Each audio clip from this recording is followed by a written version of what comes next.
Hello students, मैं Devaki Meena, assistant professor समाजशास्त्र विभाग एसपीसी गवर्नमेंट कॉलेज अजमेर।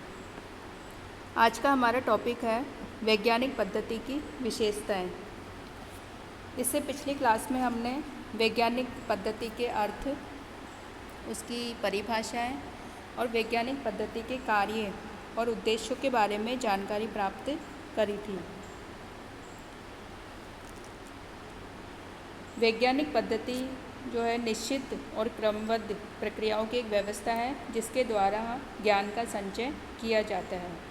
और इस पद्धति की विशेषता यह है कि इसके आधार पर हम जिस ज्ञान की खोज करते हैं वह अपेक्षाकृत अधिक विश्वसनीय होता है। और विभिन्न विद्वानों ने वैज्ञानिक पद्धति की विशेषताओं को अपने अपने ढंग से प्रस्तुत किया है। तो आज हम वैज्ञानिक पद्धति की उन्हीं विशेषताओं के बारे में जानकारी प्राप्त करेंगे।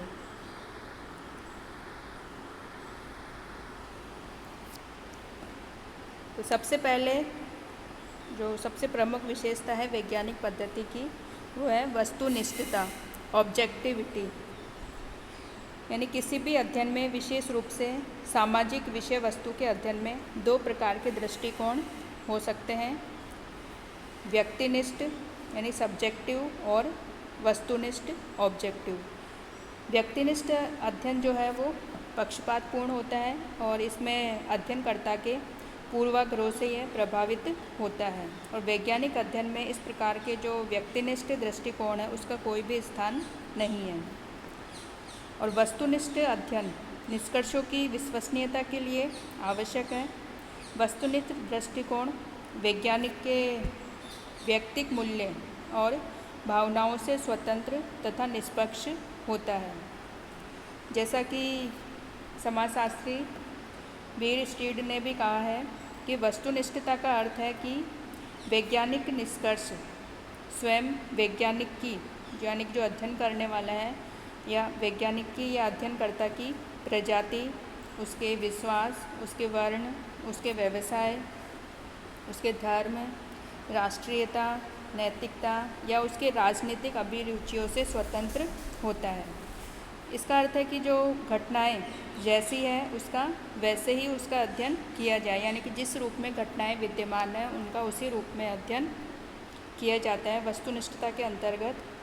और भौतिक विज्ञानों में वस्तुनिष्ठता सरल होती है, लेकिन जो सामाजिक विज्ञान है उनमें वस्तुनिष्ठता प्राप्त करना वैज्ञानिक के लिए एक कठिन कार्य होता है, क्योंकि वहाँ पे मनुष्यों के द्वारा मनुष्यों के व्यवहार का ही अध्ययन हम करते हैं।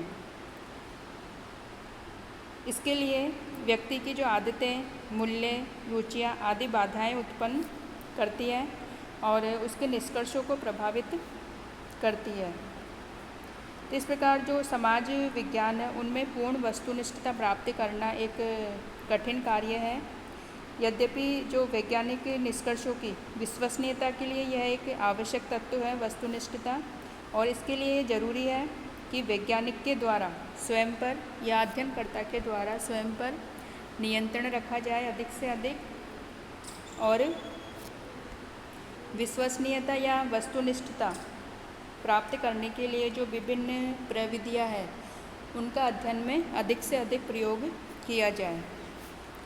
तो वैज्ञानिक पद्धति की जो प्रमुख विशेषता है वो है वस्तुनिष्ठता, यानी कि जो भी अध्ययन किए जाएंगे वो वस्तुनिष्ठ रूप से किए जाएंगे।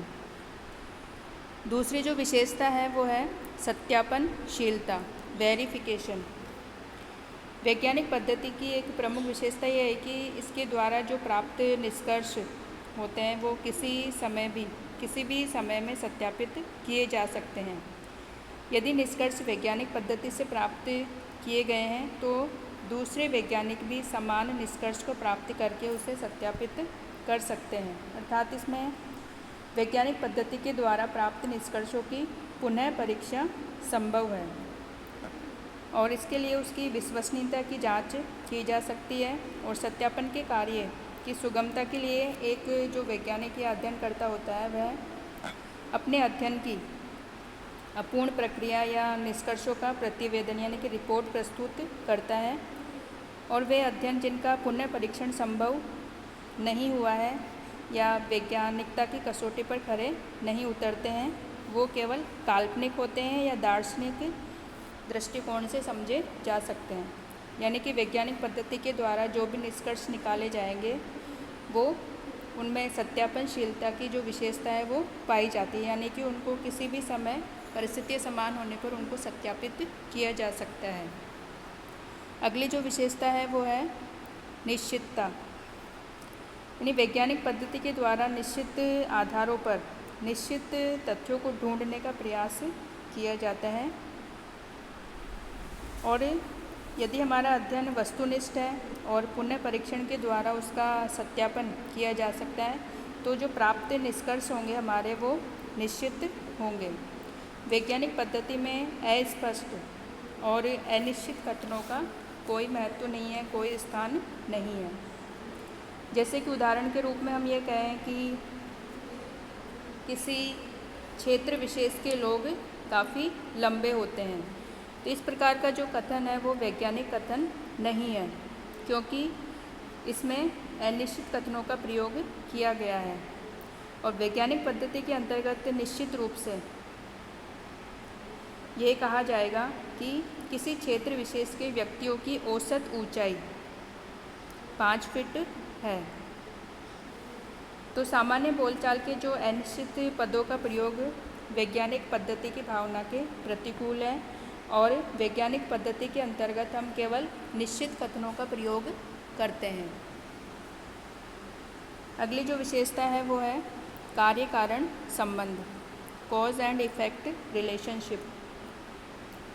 वैज्ञानिक पद्धति के अंतर्गत कार्य कारण संबंध की व्याख्या की जाती है, और इसमें धार्मिक या तात्विक विश्लेषण की तरह कोई अलौकिक आधार पर घटनाओं की व्याख्या नहीं की जाती। यानी कि जैसे कि हम जानते प्रत्येक घटना का कोई न कोई कारण अवश्य होता है, यानी कि कोई न कोई कारण उसके पीछे ज़रूर होता है, और बिना कारण के कोई भी घटना घटित नहीं होती। और वैज्ञानिक किसी कार्य के पीछे या किसी घटना के पीछे इसी कारण की व्याख्या करता है, और कार्य कारण के इसी संबंध की व्याख्या के कारण जो वैज्ञानिक ज्ञान होता है वो तार्किक होता है और अनुभव सिद्ध होता है। इसीलिए जो वैज्ञानिक होता है या जो शोधकर्ता होता है वो किसी विशेष रोग को दैवीय प्रकोप नहीं समझता, बल्कि वह उन रोगाणुओं की खोज करता है जिसके कारण वो रोग उत्पन्न हुआ है। यानी कि किसी घटना के पीछे जो कारण है उसको खोजने पर वैज्ञानिक पद्धति में बल दिया जाता है। अगली जो विशेषता है वो है सामान्यता, जनरलिटी। इसमें वैज्ञानिक पद्धति में किसी विशेष इकाई का या विशेष घटना का अध्ययन नहीं किया जाता, बल्कि इसमें वैज्ञानिक अध्ययन में सत्य या सामान्य प्रवृत्ति की खोज पर बल दिया जाता है, और यह प्रयत्न किया जाता है कि जो विभिन्न तथ्यों के आधार पर जो सामान्य सिद्धांत और नियमों का प्रतिपादन किया जाए और उनका परीक्षण किया जाए। जैसे कि उदाहरण के रूप में हम ये कहें कि किसी व्यक्ति का IQ अधिक है, तो उससे स्पष्ट होता है कि विशिष्ट इकाई के बारे में ये कथन दिया गया है। किंतु इसी प्रकार हम यदि कई छात्र छात्राओं के अध्ययन के आधार पर किसी वर्ग या क्षेत्र के बारे में एक सामान्य निष्कर्ष प्राप्त करते हैं, तो यह सामान्य वैज्ञानिक नियम बन सकता है। अर्थात वैज्ञानिक पद्धति के अंतर्गत जो सम्मिलित इकाइयाँ हैं वो व्यक्ति विशेष की न होकर समस्त वर्ग का प्रतिनिधित्व करती है। लेकिन इसका मतलब ये नहीं है कि ये जो वैज्ञानिक नियम है ये सभी परिस्थितियों और सभी इकाइयों पर बिना किसी शर्त के लागू होते हैं। इसका अर्थ केवल इतना ही है कि सामान्य परिस्थितियों में वे सामान्य नियम लागू होंगे, यानी कि परिस्थितियाँ सामान्य होने पर जो सामान्य नियम या सामान्य निष्कर्ष जो वैज्ञानिक पद्धति के द्वारा निकाले जाते हैं वो परिस्थितियाँ सामान्य होने पर लागू होंगे। अगली जो विशेषता है वैज्ञानिक पद्धति की वो है भविष्यवाणी की क्षमता। इसके अंतर्गत भविष्यवाणी या पूर्व अनुमान की जो क्षमता है उसका अर्थ है कि निश्चित दशाओं में कोई विशेष घटना घटित होगी। तो वैज्ञानिक पद्धति कार्य कारण संबंधों की व्याख्या पर आधारित होती है और इसके अंतर्गत निश्चितता और सामान्यता भी इसकी विशेषता है और इन विशेषताओं के कारण वैज्ञानिक घटनाओं की नियंत्रित व्याख्या करता है और जिस कारण वह भविष्य में जो घटित होने वाली घटनाओं के बारे में भी पूर्व अनुमान लगा सकता है। और जब वैज्ञानिक किसी घटना के कारणों की खोज कर उसके बारे में सामान्य नियम या सामान्य सिद्धांत प्राप्त कर लेता है तब उसके आधार पर वह वैसी ही दशाओं में वैसी ही घटना के घटित होने के बारे में पूर्व अनुमान लगा सकता है। जैसे कि उदाहरण के रूप में हम देखें कि यदि वैज्ञानिक अध्ययनों के आधार पर यह स्पष्ट होता है कि जिस समूह में व्यक्ति की समूह के साथ एकता कम होती है यानी लगाव कम होता है, एकता कम होती है, वहाँ आत्महत्या की प्रवृत्ति सुसाइड की जो दर है वो अधिक होती है। तो वैसी ही परिस्थितियों में अधिक आत्महत्या की घटनाओं के बारे में पूर्व अनुमान हम लगा सकते हैं। और इसी प्रकार का जो सिद्धांत है वो दरखाइम के जो सिद्धांत है आत्महत्या का सिद्धांत उससे स्पष्ट होता है। और जो पूर्व अनुमान है वैज्ञानिक पद्धति में वो ज्योतिषी की भविष्यवाणी के समान नहीं है, यानी कि ये केवल ये नहीं कहता कि अमुक घटना घटित होगी, बल्कि एक वैज्ञानिक ये बताता है कि अगर निश्चित परिस्थितियाँ होगी तो एक विशेष प्रकार की घटना घटित होगी। पूर्व अनुमान की जो संभावना है वो भी भिन्न भिन्न हो सकती है और जो भविष्यवाणी की जो संभावना है वो इस बात पर निर्भर करती है कि कार्य कारण की जो घटनाओं के जो कार्य कारण संबंध है उनकी व्याख्या कितनी शुद्धता से या कितनी संपूर्णता से की गई है। और इस रूप में जो भौतिक विज्ञान है या प्राकृतिक विज्ञान है उनमें भविष्यवाणी की क्षमता अधिक होती है और सामाजिक विज्ञानों में भविष्यवाणी की क्षमता प्राकृतिक विज्ञानों की अपेक्षा कम पाई जाती है। इसी प्रकार जो वैज्ञानिक पद्धति की अगली विशेषता है वो है तार्किकता, रैशनैलिटी। यानी वैज्ञानिक पद्धति संवेग या भावना से उत्पन्न विश्वासों पर आधारित नहीं है और इसमें तार्किक विचारों पर जोर दिया जाता है। और तार्किकता का अर्थ है कि तथ्यों पर आधारित विवेकशील विश्लेषण करना, यानी जो व्याख्या की जाती है तथ्यों की वो विवेक के ऊपर आधारित होगी, तर्क पर आधारित होती है।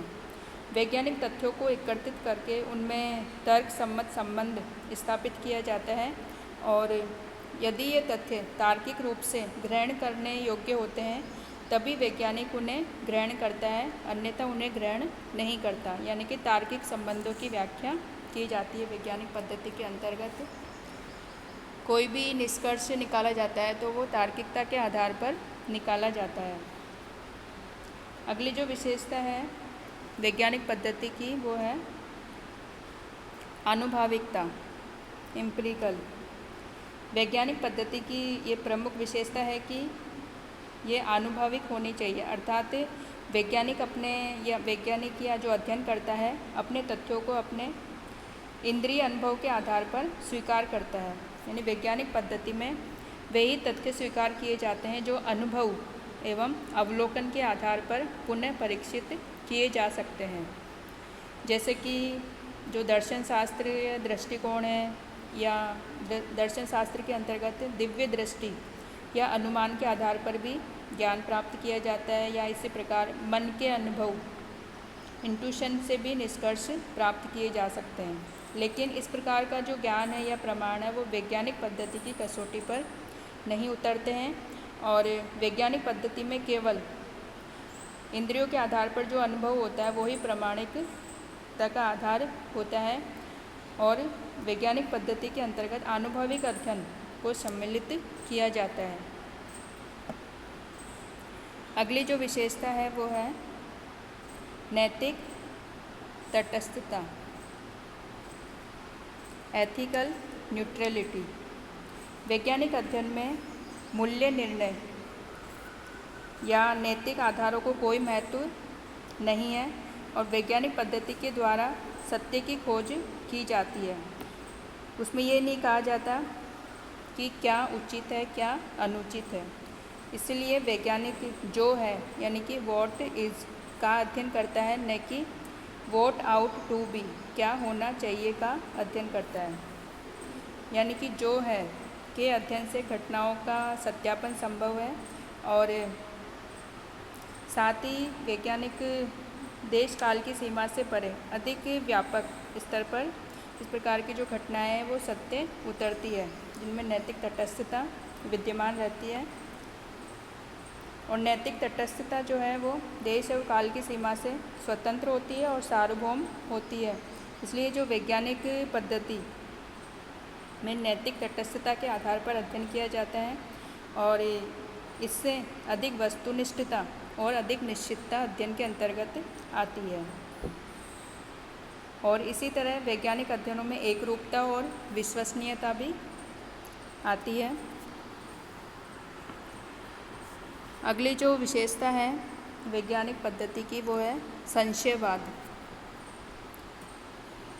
यानी समाजशास्त्री बीर स्टीड के अनुसार वैज्ञानिक पद्धति में संशयवाद का अत्यधिक महत्व है, क्योंकि वैज्ञानिक अध्ययन कोई भी वैज्ञानिक अध्ययन है वह संशय से प्रारंभ होता है। इसमें पहले वैज्ञानिक के मन में एक प्रकार की शंका उठती है कि क्या यह सत्य है, तब वह निष्पक्ष ढंग से उसे प्रमाणित करता है। और इसी संबंध में समाजशास्त्री लुंडबर्ग ने कहा है कि प्रत्येक प्रकार की खोज का प्रारंभ मस्तिष्क में उत्पन्न शंका से जनित जो तनाव होता है, शंका के कारण मस्तिष्क में जो तनाव होता है उसके कारण खोज का प्रारंभ होता है और वैज्ञानिक इन्हीं तनावों को संबंध भाषा में रखता है और फिर वे विभिन्न जो वैज्ञानिक प्रश्न हैं वो बन जाते हैं और जिनका हल वैज्ञानिक पद्धति के द्वारा ढूंढा जाता है। और इसी संशयवाद के कारण किसी वैज्ञानिक ज्ञान की स्थापना अंतिम नहीं होती, क्योंकि जो भी निष्कर्ष निकाले जाते हैं वैज्ञानिक पद्धति के द्वारा अध्ययन के आधार पर उनमें समय के साथ या परिवर्तन के साथ उनमें निरंतर परिवर्तन होता रहता है, परिवर्धन होता रहता है और उनमें वृद्धि होती रहती है। और इसी कारण जो वैज्ञानिक ज्ञान में निरंतर वृद्धि होती है और इसी कारण जो वैज्ञानिक ज्ञान की जो प्रकृति है वो संचयी है, यानी कि उसमें कुछ न कुछ अपनी आगे से आगे उसमें खोज के द्वारा निरंतर उसमें कुछ न कुछ जोड़ा जाता है। अगली जो विशेषता है एक और वैज्ञानिक पद्धति की वो है नियंत्रण। यानी नियंत्रण वैज्ञानिक पद्धति की एक प्रमुख विशेषता है और इसी के आधार पर जो भौतिक विज्ञान एवं सामाजिक विज्ञान की उपलब्धियों में अंतर भी किया जाता है, क्योंकि जो भौतिक विज्ञान होते हैं उनमें प्रयोगशाला लेबोरेटरी एक नियंत्रित कक्ष के रूप में होती है जहाँ पर विभिन्न प्रकार के प्रयोग किए जाते हैं। किंतु सामाजिक विज्ञानों में इस प्रकार का जो नियंत्रित कक्ष नहीं होता, कोई प्रयोगशाला नहीं होती।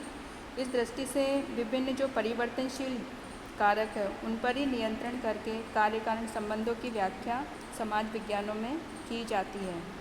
और किसी भी अध्ययन में किसी कारण के निश्चित प्रभाव की सही व्याख्या तभी की जा सकती है जब अन्य दूसरे कारक को नियंत्रित किया जाए। इसके अभाव में जो निष्कर्ष होंगे वो सही प्राप्त नहीं होंगे। तो नियंत्रण का संबंध जो है विज्ञान की अन्य विशेषताओं जैसे कि वस्तुनिष्ठता, विश्वसनीयता, सत्यापनशीलता, पूर्वानुमान आदि से है। तो इस प्रकार आज हमने देखा वैज्ञानिक पद्धति की कौन कौन सी विशेषताएं होती है।